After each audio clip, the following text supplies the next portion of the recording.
Bienvenidas a la hora del bollicao, el podcast en el que la merienda es la comida más importante del día. ¿Qué tal, Conchi? Muy bien, aquí otra tarde más con ganitas de merendar. ¿Y tú? Bien, bien, perfecto. La verdad es que ya se va pasando el calorcito. Sí, más o menos, la verdad, más o menos. Ya han venido las mareas del pino. Ya han vendido las mareas del pino y estamos iniciando la Virgo Season. La Virgo Season. La Virgo Season que es muy importante porque aquí tenemos a una Virgo, muy Virgo. ¿Qué quiere decir ser una Virgo muy Virgo? A ver, hay una serie de estereotipos sobre la gente que es Virgo y aunque yo no sea una gurú de la astrología ni de los horóscopos, pues quiere decir ser una persona muy minuciosa, organizada, perfeccionista, bastante exigente, pero a la vez entrañable. No puedo decir otra cosa de mí también, es verdad. Todo bueno, todo lo positivo, lo que te Todo sabe. positivo y además cuando le sumo Sagitario, pues también. Ese fueguito ahí, la tierra y el fueguito. Vale, Bueno. pero hoy lo que no querías, de lo que nos querías venir a hablar es otra cosita diferente y bastante más seria. Muy distinto, bastante más seria, aunque no por ello deberíamos dejar de flipar, alucinar y hacer nuestra particular guerra de reírnos de eso también. Claro, ¿no? O sea, dentro de lo serio que es el tema. Yo hoy quería hablar de un temazo, que es las terapias de conversión. Ah, Terapias de conversión de personas LGTB, para quien no lo sepa, son todas aquellas prácticas pseudocientíficas o religiosas que intentan hacer que la identidad o la orientación sexual de las personas LGTB se vea alterada, ¿no? Cambiar, que vuelvan a ser personas cis o que vuelvan a ser personas heterosexuales. Entonces, claro, yo vengo a hablar de este temazo a propósito de un documental que acaba de estrenar Netflix, que es un documental, perdona, si no podía decir marcas o empresas. no, si aquí no nos paga nadie ni nos puede pagar, o sea Sí, que... no, ya podrían, ya deberían, para ponernos el aire acondicionado, ya saben, suscríbanse. Sí, suscríbanse, denle like a todo, a todo. Sí, por favor, comenten, aunque sea un corazoncito, díganme algo, en plan, Conchi, tal cual, no sé qué, pues yo lo veré con mucha atención. Pues nada, esta plataforma online ha estrenado un documental que se llama Pray Away, que tiene una difícil traducción, la verdad, en castellano, pero vamos, que podría venir a decir algo así como reza y se irá, en mi traducción particular. Y es un documental que trata sobre terapias de conversión en Estados Unidos. Yo no vengo a hablar de terapias de conversión a nivel clínico o quirúrgico, que han sido, pues vamos, prácticas terribles que se han dado y que también podríamos decir que se siguen dando a día de hoy para que la gente LGTB deje de serlo, sino más bien de grupos religiosos. Vale. En concreto, en Estados Unidos, de este grupo, esta asociación llamada Exodus, que se decía capaz de revertir el ser gay, ¿no? Además, así como gay, simplemente hacían alusión a eso. Entonces, claro, en España, en pleno siglo XXI, en 2021 que estamos ahora, aún se siguen poniendo en práctica estas pseudoterapias que prometen que tú dejes de ser LGTB. Claro, ya pensar que con una terapia dejar de ser LGTB es posible, pues plantea un serio problema, ¿no?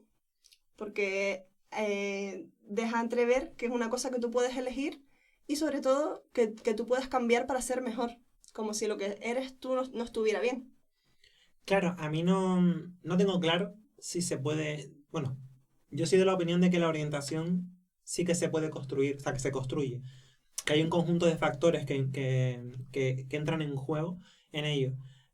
Lo que creo que hay que recalcar es que haya una nota negativa, ¿no? Que es una nota a pie de página que dice, esto está mal, Sí, hay que cambiarlo. te ha salido un poco del tiesto y aunque quizás haya gente que no te vea como peligrosa, sí que no está del todo bien. Vamos, que podría ser mejor y podría ser un poquito más cis hetero, es decir, no LGTB.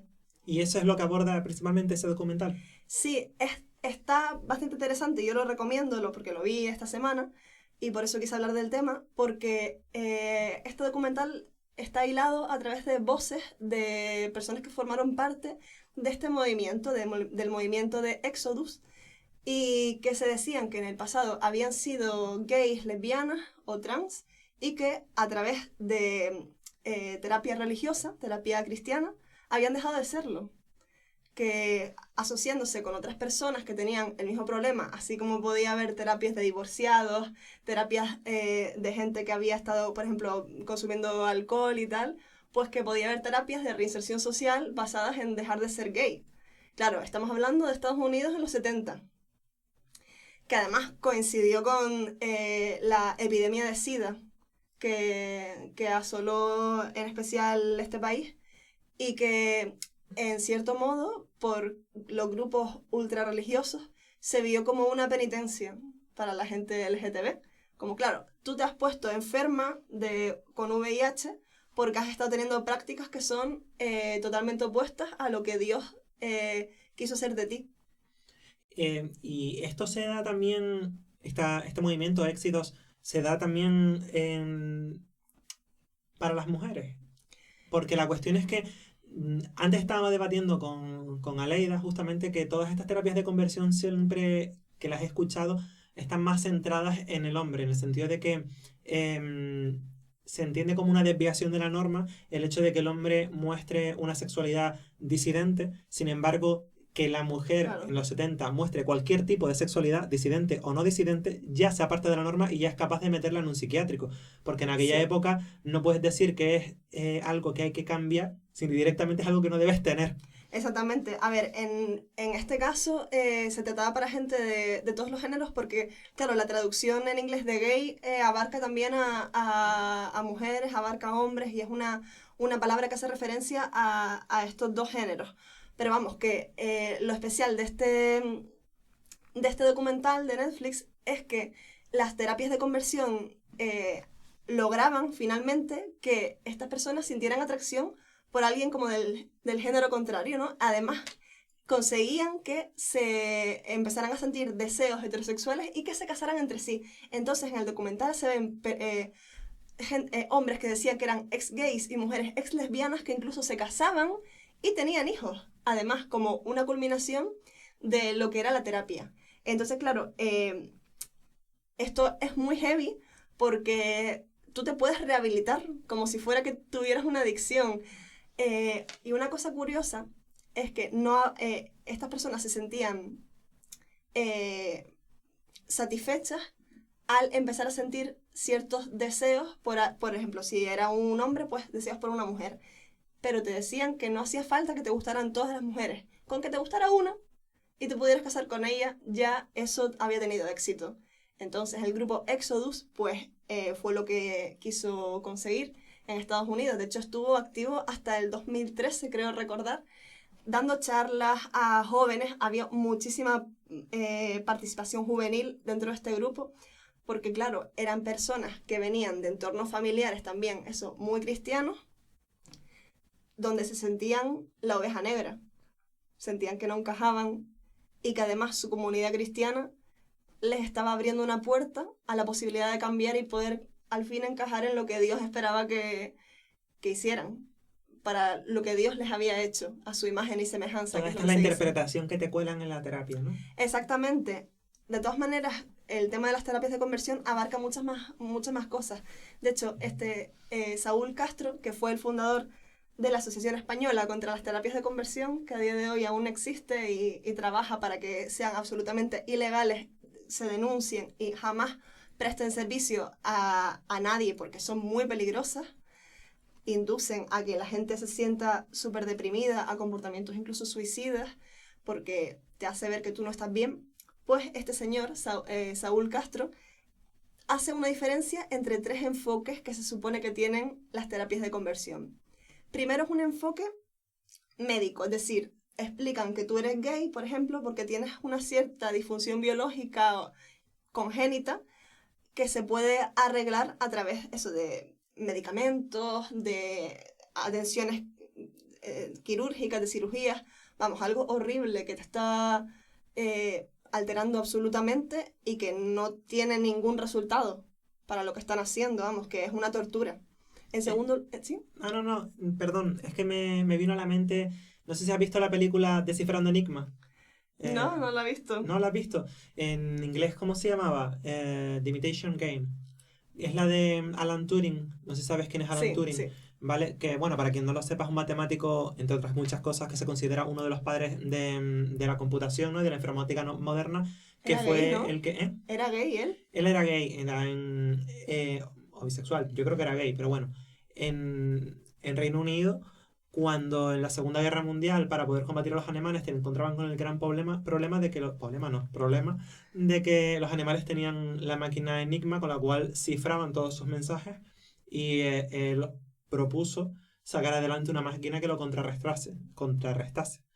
La cosa está en que luego fue acusado de acostarse con hombres y se le dio a elegir entre cárcel o terapia hormonal para realizar una castración química Qué heavy, qué fuerte. y reprimir sus deseos sexuales que estaban prohibidos por ley. Además, considerándose que eran deseos y comportamientos que tú podías alterar y que no tenían nada que ver con quién tú eras. Es decir, se hablaba de personas heterosexuales con deseos homosexuales. Claro. Es que, Es muy es que es fuerte. una depiación. Igual que de las mujeres se hablaba de la histeria, Sí. ¿vale? O de que, claro, en aquellas épocas, y en muchos países hoy en día, ¿no? Pero en aquellas épocas se habla, cuando hablamos de infidelidad como delito, se refiere evidentemente a las mujeres, porque es una desviación de la norma. Los hombres en ese momento no, los hombres que son infieles cumplen con su naturaleza y han tenido un desliz, me Sí, como que explico. se Pero en entiende lo que aquella le pasa. época, claro, en esa época, en esos contextos sociales, si la mujer es infiel, pues es adúltera, comete adulterio y debe ser penada. Incluso a lo mejor en algunos sitios tiene que casarse con la persona si la han violado, ese tipo de Qué cosas. fuerte, es un doble Claro, castigo encima. claro, eso, bueno, eso sí sabemos que ocurre. Sí, Sin embargo, cuando eres homosexual, entonces ahí ya sí es una desviación de la norma evidente. sí. Y de la que tú te puedes sanar si quieres, si le pones voluntad, según están Sí, sí, diciendo todo estas cae encima terapias. de ti. Y tú seguramente, Exacto. imagino que según estos pseudoterapeutas, tú eres gay porque has querido completamente, porque es un Claro. esfuerzo que has puesto prácticamente. Y sí, y según el enfoque religioso, porque estás alejado de Dios y porque no quieres Ah, vale. cumplir ese propósito para el que estás hecho. Diosito Al es fin. hetera. Dios. Sí, es que es muy Vale. fuerte. Encima te hace sentir culpabilidad si sigues con esos deseos homosexuales que están describiendo. Un poco contradictorio porque quería que yo me dé la puntilla estúpida de decir que, bueno, si Dios nos hace imagen y semejanza y esta es una cuestión biológica que nos han impuesto, Hmm. ¿quiénes somos nosotros para cambiar la voluntad de Dios? Vale. Sí, eso me recuerda a la canción de... Ay, ¿cómo era la canción de El Gran Varón? No se puede... no, no, no. A la natura... No se puede corregir a la naturaleza. Palo que nace doblado. Jamás su tronco endereza. Algo así. ¿No te suena? No, no, no. Es de hecho, la citó Daniela Curvelo en el docu de La Paz y Viejas que hizo con Celeste González para decir que por mucho que tú intentes que una persona sea como tú quieres que sea, si se ha salido del tiesto en el sentido del LGTB, que no ha seguido la cis heteronorma, pues que no, tú no puedes hacer nada. Cada persona lo está experimentando como mejor sabe o como le ha tocado por sus experiencias. Claro. ¿Qué nos hace a nosotras vivoyeras? Yo no tengo una respuesta, la verdad. De hecho, es que sería mucho más fácil no serlo, quiero decir. Nos evitaríamos todita la transfobia, todita la lesbofobia, la bifobia, pero, o sea, aun pudiendo decir que no, si no lo haces es que igual no puedes. Claro, a mí el problema me surge en cuanto tendemos a legitimar las cosas, o digamos, este tipo de diversidades, las diversidades, en función de si tienen un carácter biológico o no.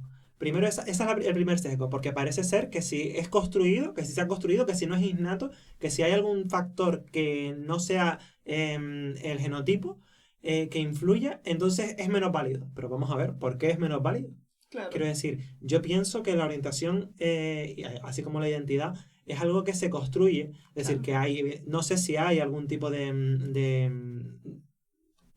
cimiento previo, pero quiero decir que es algo que también se tiene que construir. Si no, no se explica un montón de culturas a lo largo de la historia que, bueno, que han desarrollado sus prácticas de esta manera. Claro. Y también se dice Prácticas forzadas a veces. que eso, que también se dice que ahora mismo vivimos y somos la generación más LGTBI de la historia, pero no por nada, sino simplemente porque siempre hubo personas LGTBI, pero nunca tuvieron la posibilidad de desarrollarse y visibilizarse como tal en periodos anteriores. Y todavía aún hoy en muchísimos lugares es muy difícil. Entonces, Si lo somos, quizás es porque antes hubo muchos motivos por los que la gente no pudo serlo con libertad. No, eso está claro. Me parece lo más evidente. Claro, y qué bueno, qué felicidad que ahora se pueda hacer, por lo menos en el contexto que estamos viviendo ahora, en este territorio, sin temor a que te maten. Y tampoco del todo. Es que es muy heavy. Bueno, volviendo a lo que estábamos hablando antes sobre los enfoques, más allá del enfoque que decía Saúl Castro de la Asociación Española contra las Terapias de Conversión, el enfoque médico está el enfoque psicoterapéutico, es decir, tú has tenido una experiencia traumática, una familia desestructurada, una educación ineficaz que te ha hecho que tú desarrolles un trastorno homosexual, trans, etc. Y por último, el enfoque religioso, que es el que yo quería abordar hoy, porque tiene muchísima enjundia hasta qué punto los preceptos en concreto de la Iglesia Católica te están no solo invitando, sino obligando a hacer de una determinada manera. Claro, muchas de las personas que participaban en este documental, que ya habían salido del grupo Exodus, pues hablaban de que de verdad en ese momento sentían que podían salir de ser gay, de ser lesbiana, pero vamos, que como alcohólicos anónimos. Es que me hace gracia, no puedo evitar reírme porque me parece tan ridículo. Sí.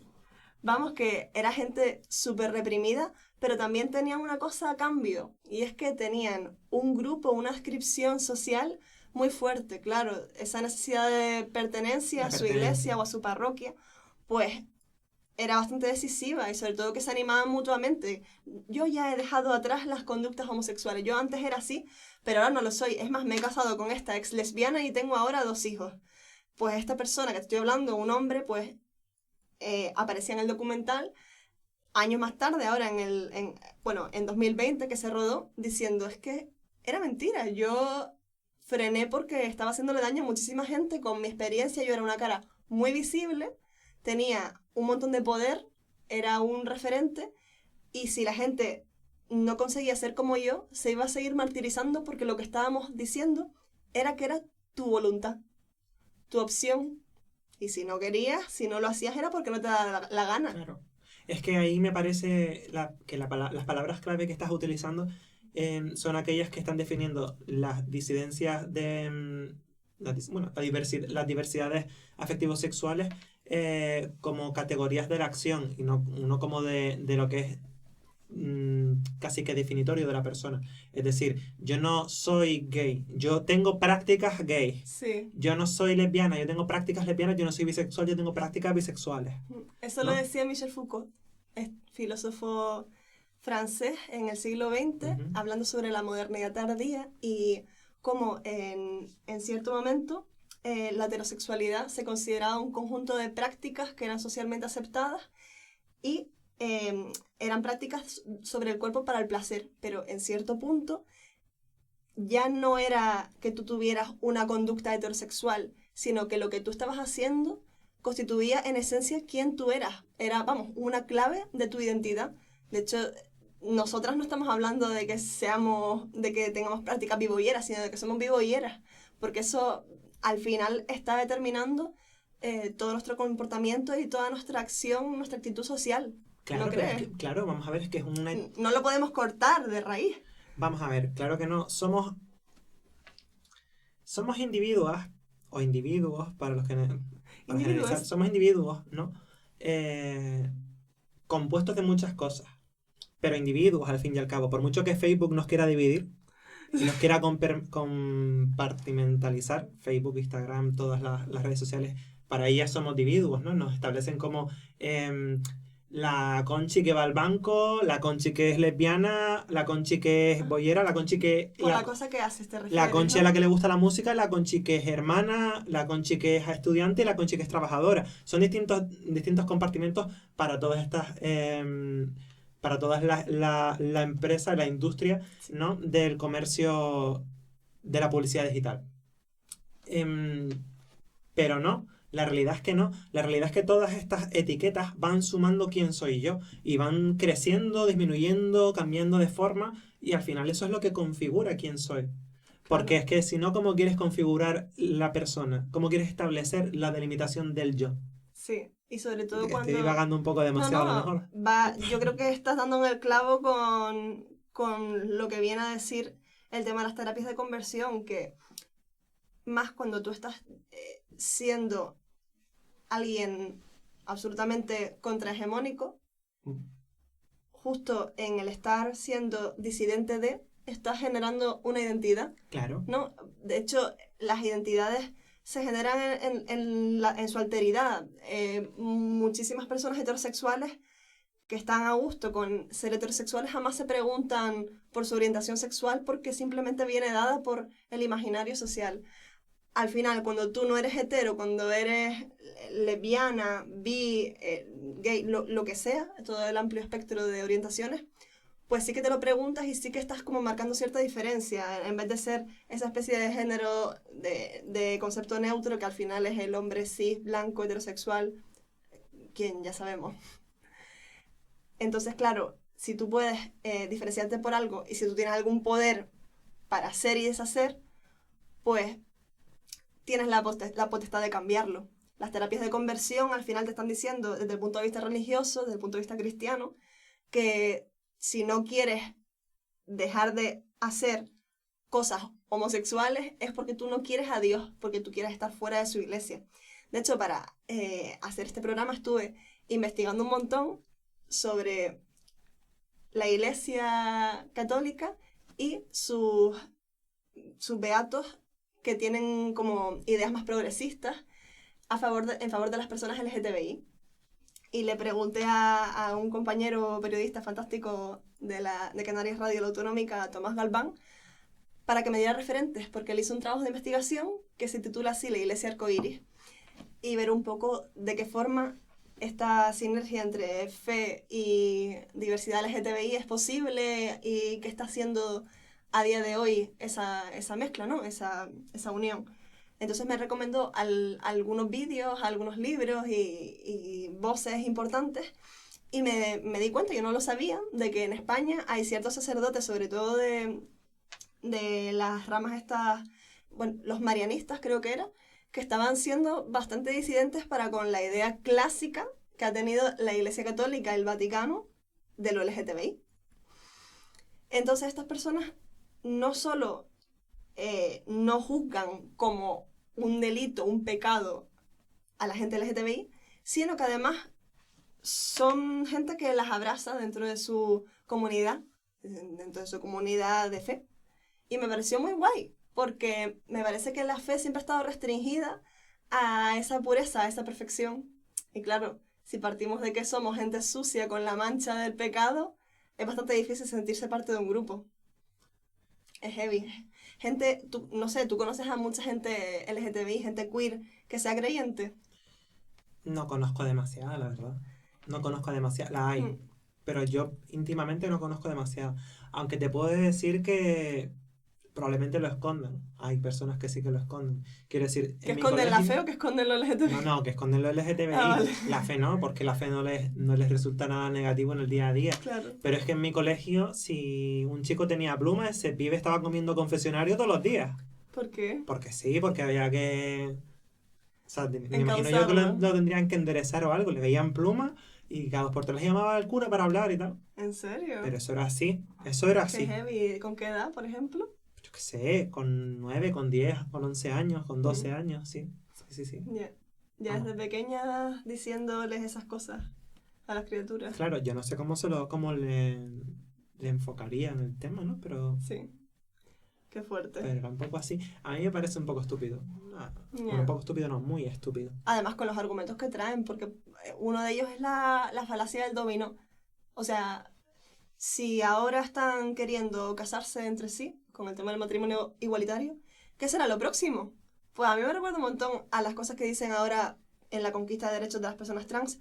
Es que si ahora pueden decir cuál es su identidad de género de forma libre, pues ¿qué será lo próximo? La pedofilia, no sé. Ya, es que la gente, de verdad que muchas personas comparan el tema de los derechos LGTBI con el abuso de menores y con otras cosas terribles que no sé en qué punto alguien pensó que se tocaban. Bueno, si lo metes Los todo conceptos. dentro del saco de las perversiones sexuales, y de la disidencia sexual como algo pernicioso, Es muy inequívocamente peleado. pernicioso, Sí. pues claro, cualquier práctica que se salga de la norma nos van a tener aquí como en la naranja mecánica, ¿sabes? Ah, Ojos sí. así, tal, viendo imágenes porno gays, bisexuales y lésbicas y Sí. chutándonos Que así han terapia, sido. terapia de aversión Sí, así han sido muchísimas terapias de conversión también. con aversión. Sí. Sí, sí, sí. Aversión Según estuve clínica. investigando, sí. Y lobotomía. Sí, es que de hecho vi un dato muy fuerte, es que en España el 58% de las personas LGTBI entre 18 y 35 años han sido alguna vez en su vida, alguna vez se les ha intentado convencer para que dejen de serlo. Eso Bueno, es más de la claro, mitad, claro. pero con mucho ahínco. Sí, sí, que te creo. ¿Te Es imaginas? que en España, España, que en teoría es uno de los pocos países que tiene regulada de alguna forma la prohibición de las terapias de conversión, solamente se regula a día de hoy esta cuestión a nivel autonómico. No hay una A nivel legislación estatal. estatal, ¿no? Es por autonomía. Qué fuerte. Es por autonomía. Es decir, a lo mejor en esta comunidad autónoma las terapias de conversión entran dentro de lo posible y en la otra no. Hmm.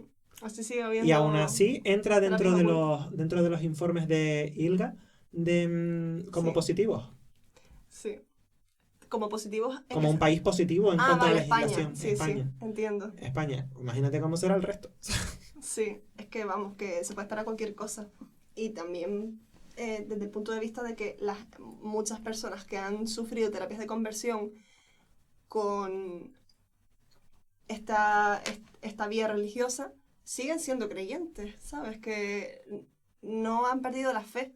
Por supuesto, han rechazado de frente a La quienes institución. claro, a la institución o a los grupos católicos que les indujeron a eso, donde al final también crearon familia y quizás se vieron de pronto absolutamente desamparadas, ¿no? ¿Has vivido en tus carnes o de cerca, si te apetece comentar alguna situación así incómoda a la que te hayan tratado de convencer para no ser boyera? Gracias, iba a decir gracias a Dios, de terapias de conversión, no. Pero sí de que creo que es lo típico. Igual para mucha gente que nos escucha no es lo típico. Pero lo típico de que se pensara que en mi caso el que me gustaran las chicas pues era una fase que se me iba a pasar después de la adolescencia, que era normal que experimentáramos, pero vamos, que no iba a ser definitivo. Y también con la idea de que le debo ciertas cosas a mis padres. Les debo descendencia, les debo nietos o algo así.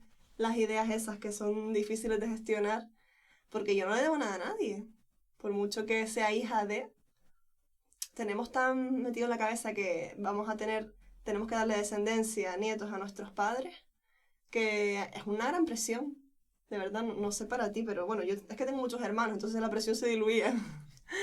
Pero es heavy de que nos transformara. Además, que no tiene nada que ver el ser madre con el ser hetero o no serlo. Yo puedo ser madre si me da la gana, aunque no sea como un pibe. No, no, eso está claro. Sí, Y sí. además que si la cosa va de reproducirse, voy a decir una locura, ¿vale? Bueno, locura no, voy a exponer una teoría de las que hay, de las muchas que hay, ¿vale? ¿De qué? A Las ver. teorías evolutivas. O sea, ahí está la teoría del tío gay. Del tío, la tía, o la tía gay, la tía lesbiana, el tío gay. ¿A qué te refieres? A que existe una teoría que señala que si existe algún tipo de indicativo genético de que predisponga a la homosexualidad o la bisexualidad, sobre todo a la Ujú. homosexualidad, se debe a que facilita un, un núcleo familiar más fuerte. Porque hay una persona que no tiene tendencias que vayan a producir descendencia y que sin embargo contribuye a las cargas familiares. Ah, ya sé lo que estás diciendo. Sí. Entonces, Oye, yo contribuyo a las cargas familiares ahora que lo estás pues diciendo. sí, pues a ver, hombre, en el contexto Contenta, pero actual sí. no, pero evidentemente esta teoría habla de evolución y en evolución 2 siglos son un suspiro. Sí, Pero, sí, pero sí. esa teoría postula eso, entre otras muchas, ¿no? Hmm. Yo tuve un tío abuelo gay, bueno, visible, sí. Montó un restaurante con su pareja, otro chico, aquí en Gran Canaria. Y vamos, que en la familia nunca se habló del tema y yo me imagino que para la edad que tenía, además de haber vivido la homosexualidad durante el franquismo, pues tuvo que tener una historia súper difícil. No sé si alguna vez se le vino encima una terapia de conversión, pero qué horror absolutamente. Como si pudiéramos elegir. Joder, como si fuera una opción fácil. Bueno, a ver, también te digo, para mí es mucho más fácil ser bollera que no serlo. En el sentido de que soy muchísimo más feliz y de vivirme con libertad y que nadie espera otra cosa. Por supuesto. Pero no es una conquista casual, es una conquista, ¿qué ya decir? No, sí que lo es. Bueno, en fin. Pues no sé si tienes algo más que comentar, Conchi. Pues nada, simplemente para cerrar un poco, pues eso, el propósito de hablar de terapias de conversión ha sido poner el tema sobre la mesa, porque creo que pensamos en eso como una realidad muy lejana y nada más lejos de la realidad, que a día de hoy se siguen poniendo en práctica en nuestros territorios con muchas veces complicidades sociales y políticas y por supuesto religiosas, que no estoy hablando de toda la religión cristiana como cómplice de tal, pero en gran medida sí. Y bueno, que hay que estar atentas y jamás pensar que esto es cuestión de una elección, porque eso pone la responsabilidad y la culpa de... Pero es que yo ahí diciendo, o sea, aunque fuera una cuestión de elección, Sí. ¿vale? ¿Por qué es algo negativo y por qué contrariamos a la persona? Es decir, vamos a ver. No, por supuesto que no. Yo elijo muchas cosas en la vida, ¿vale? Y esas cosas condicionan mi felicidad. Obvio. O lo que pretenden es que yo no las elija y sea totalmente infeliz. Quiero decir, yo elijo también comer todos los días. Podría elegir no comer, pero claro, es que a lo mejor al 20º día me muero.